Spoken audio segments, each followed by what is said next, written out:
Dear students, आपको ये लग रहा होगा कि जो हम डिस्क्रीट मैथमेटिक्स पढ़ रहे हैं ये किस काम में आती है, इसकी इम्पोर्टेंस क्या है। जैसे मैंने आपको रिलेशन कराया, फंक्शन कराया, तो आप सबके मन में थ्योरी है। एक्चुअल में भी हमारा discrete mathematics theory based paper है। जैसे आप कंप्यूटर में ऑपरेटिंग सिस्टम देखते हैं, कंपाइलर देखते हैं, तो आपको डायरेक्टली लगता है कि ये प्रॉब्लम सॉल्विंग है। मतलब जैसे अपन ने कंपाइलर है, कंपाइलर का मतलब था ट्रांसलेट, तो आपको साफ दिखाई दे जाता है कि तो ट्रांसलेट हो गया, यानी इसकी एप्लीकेशन हमें इसका यूज़ या इसका इम्पोर्टेंस या इसने जो प्रॉब्लम सॉल्व की वो दिखाई दे गई। तो ये एक्चुअल में एप्लीकेशन ओरिएंटेड सब्जेक्ट नहीं है। और फिर आपको लगता होगा कि हम जब इसको पढ़ रहे हैं तो इससे कौन सी प्रॉब्लम सॉल्व हो रही है। एक्चुअल में या तो आप फर्दर स्टडीज़ करेंगे, जब देखेंगे कि डिस्क्रीट मैथमेटिक्स इन फैक्ट एक टूल है, एक हथियार है जो प्रॉब्लम सॉल्व करने के काम में आता है। जब हम प्रॉब्लम सॉल्व करते हैं तो हमें मॉडल्स चाहिए, ग्राफिक स्ट्रक्चर चाहिए, उनके यूज़ में हमारे रिलेशन, फंक्शन, जैसे आपने लेटेस्ट पढ़ा, हम अब ग्राफ थ्योरी करने जा रहे हैं, ये सब उस समय यूज़ होते हैं। तो ग्राफ थ्योरी या रिलेशन फंक्शन बहुत इम्पोर्टेंट है, लेकिन हम क्योंकि एप्लीकेशन बेस्ड नहीं है तो हम इनका डायरेक्टली यूज़ नहीं कर पाते। आज मैं आपको स्टार्ट कराने जा रही हूँ ग्राफ्स। ग्राफ्स में हम एक्चुअल में आप यूँ समझिए कि जैसे चलिए पहले इसकी डेफिनेशन देती हूँ। तो सबसे पहले तो डेफिनेशन क्या है कि एक वी तो एक है नॉन एम्प्टी फाइनाइट सेट, और ई है सेट वी के एलिमेंट्स के अनऑर्डर्ड पेयर का कोई सेट है। यानी हमारे पास इसमें दो सेट हैं, एक तो है ई और एक है वी। वी में तो फाइनाइट सेट है, और जो ई है वो वी के ही एलिमेंट्स हैं, उनके ऑर्डर्ड पेयर का है, लेकिन ऑर्डर्ड पेयर में क्रम नहीं है, इसलिए हम इसको कह रहे हैं अनऑर्डर्ड पेयर का कोई सेट है। तो एक structure G is equal to, हमने ब्रैकेट में लिखते हैं वी ई, एक ग्राफ कहलाता है।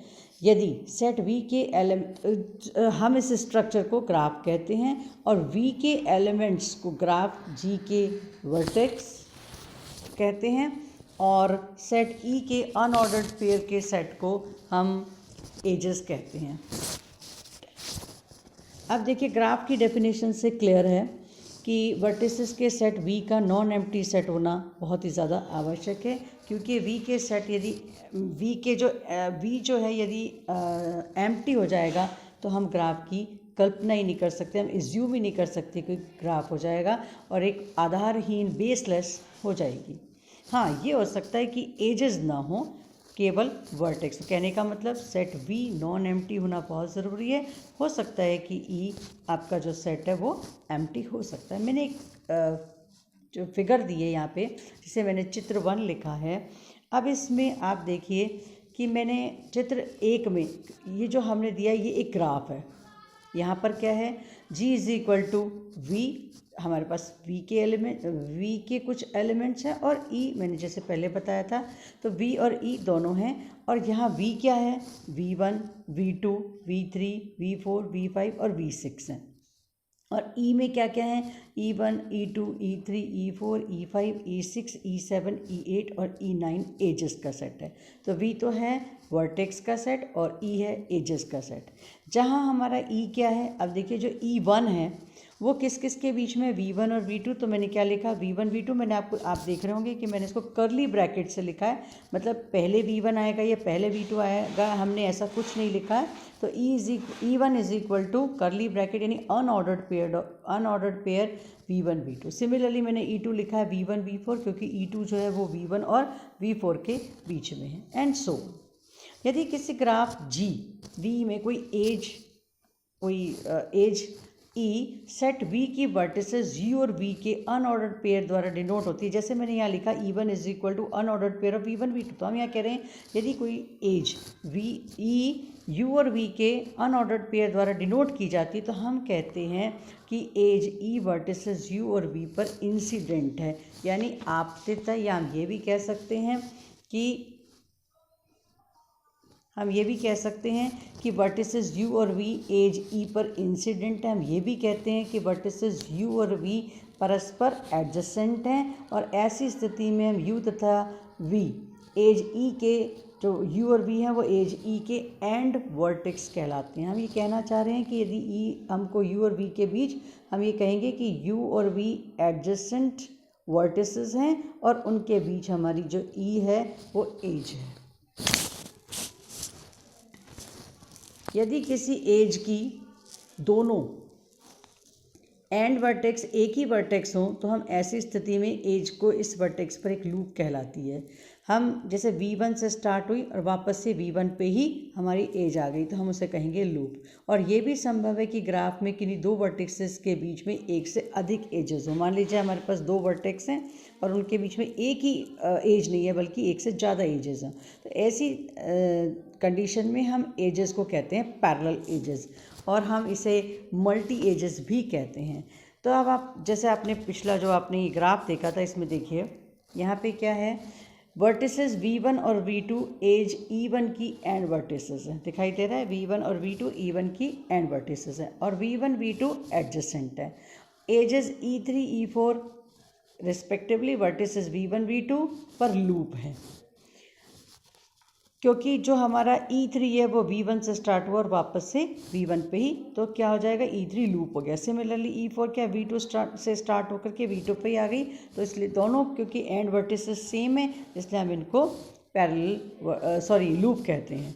और एजेस e6 और e7 दिखाई दे रही होंगी, जो v2 से v4 के बीच में ये पैरेलल एजेस कहलाती हैं। अब आते हैं कुछ ग्राफ्स। पहला है आपका मल्टी ग्राफ।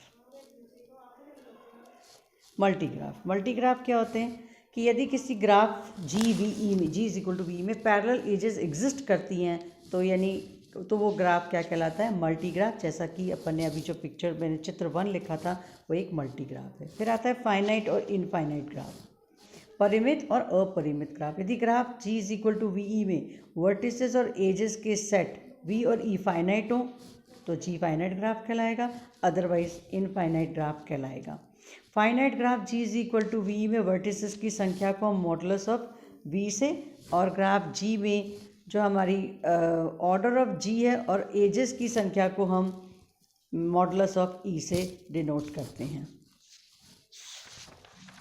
ग्राफ G का जो हमारी ये जो मॉडुलस ऑफ E है वो हम उसको ग्राफ G का साइज ऑफ G भी कहते हैं। अब आता है सिंपल ग्राफ यानी कि सरल ग्राफ।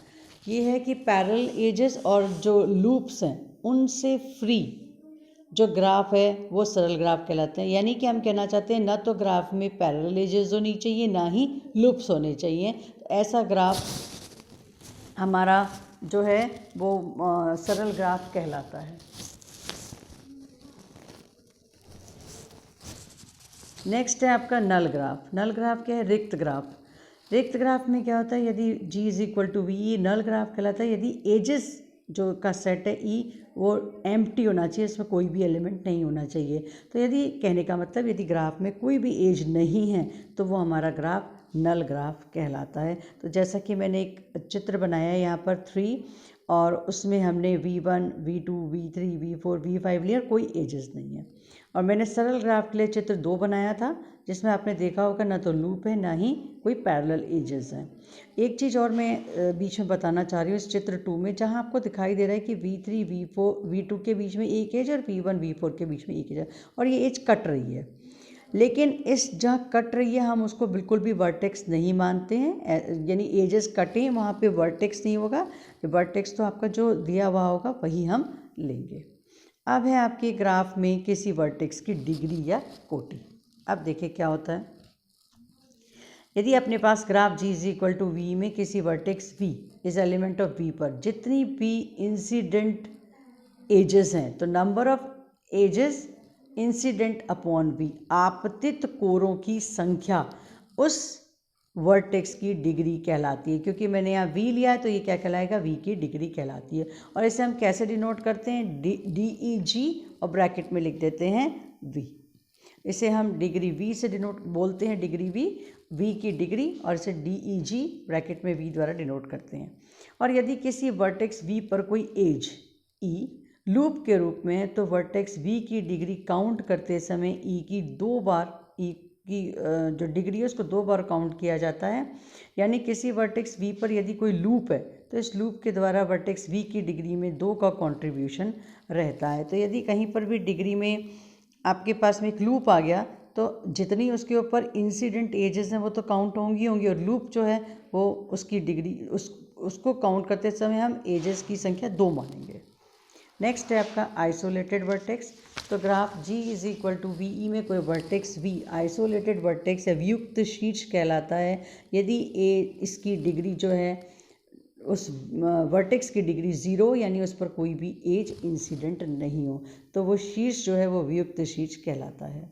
नेक्स्ट है पेंडेंट वर्टेक्स यानी कि निलंबी शीर्ष। अब पेंडेंट नाम से ही पता चल रहा है तो इसलिए क्या होता है, यदि graph G is equal to V में कोई वर्टेक्स V एक पेंडेंट वर्टेक्स कहलाता है यदि degree of V is equal to 1 यानी उस वर्टेक्स पर केवल एक ही एज इंसिडेंट आपतित हो इंसिडेंट हो। तो जैसे कि एक ऐसे दिखाई देता है जैसे मानो वो पेंडेंट हो। अब आता है आपका सम और इवन वर्टेक्स यानी कि इवन एंड ऑड वर्टेक्स यानी सम तथा विषम शीर्ष। कोई ग्राफ हमको G is equal to V दे रखा है।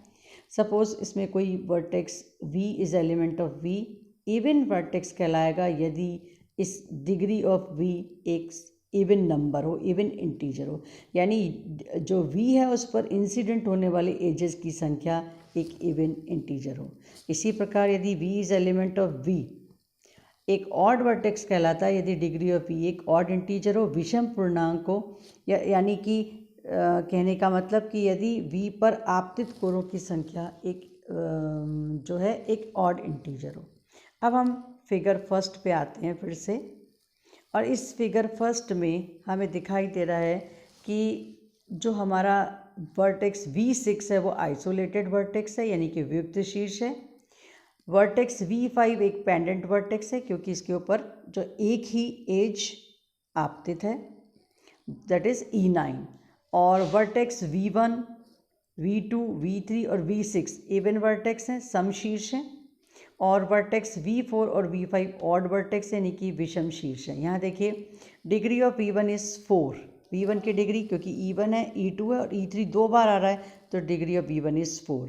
डिग्री ऑफ V2 इज़ 6 देखिए E1 आ रहा है E4 E7 E5 और E4 जो है वो आपके 2 बार आ रहा है इसलिए इसकी डिग्री 6 कहलाएगी। डिग्री V3 2 डिग्री V4 की डिग्री 5 हो जाएगी क्योंकि इस पर 5 एजेस आपतित हैं। डिग्री V5 1 और डिग्री V6 0 होगी।